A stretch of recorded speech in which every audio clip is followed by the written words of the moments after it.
Okay. Good evening, everyone. When Michael and Tim approached me to ask me about this, I was like, Lord, why?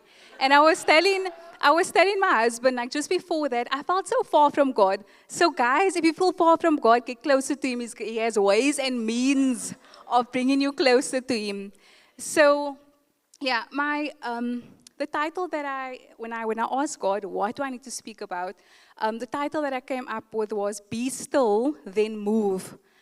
And what do you do when God tells you to do something that makes absolutely no sense?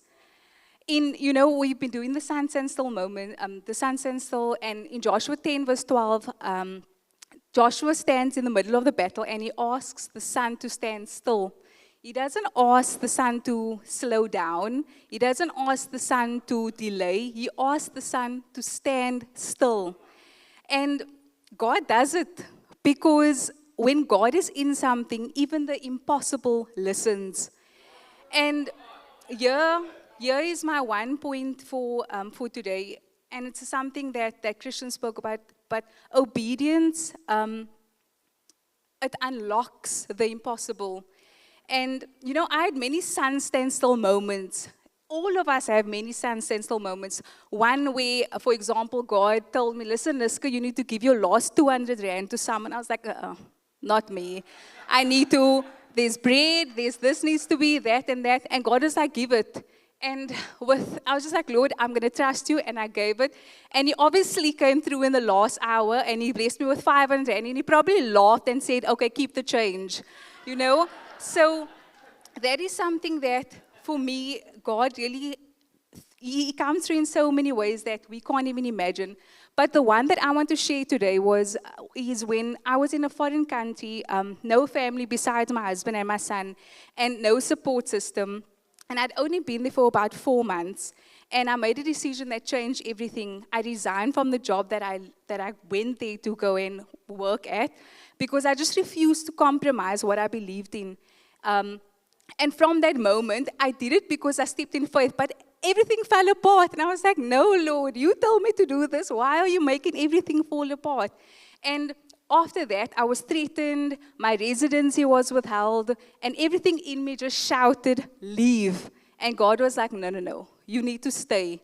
And because it just didn't make sense, because now I had to deal with all of the, where as a woman, I was told that I can't speak to authorities. If I do go to authorities, I need to have a man with me who spoke the language, which none of it was possible.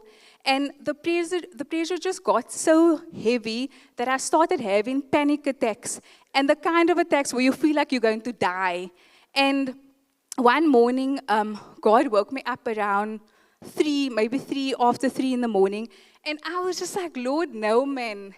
And while you're waking me up, and He told me, "Be quiet." And I actually spoke, because I speak to God, and I'm like, "Listen, you told me to be quiet." I was quiet, I was sleeping. So why? And anyways, eventually I wanted to wake Tony, and God was like, "No, Liska, be quiet." And then I wanted to message some friends back home, and God was like, "No, I need you to be quiet." And I went into the lounge, and I just fell down, and I cried, and everything just went quiet. And in that moment, God told me, "You're going to immigrations tomorrow, your residency is ready." And I was like, "No, please, you know all of the things. I'm a woman, and." And eventually, I went to immigrations.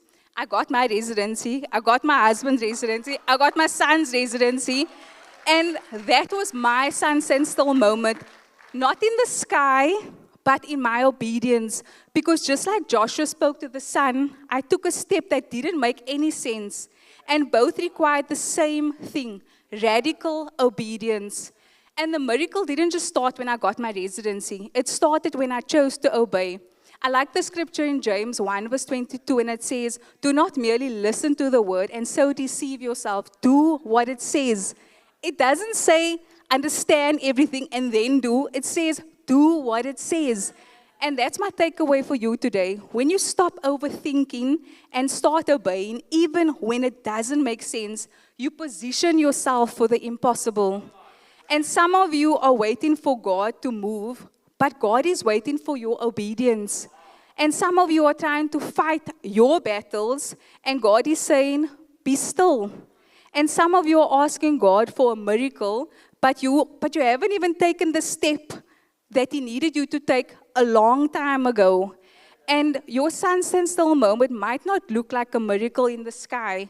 It might look like a simple step of obedience to be still, then move, and watch what God can do. Thank you so much.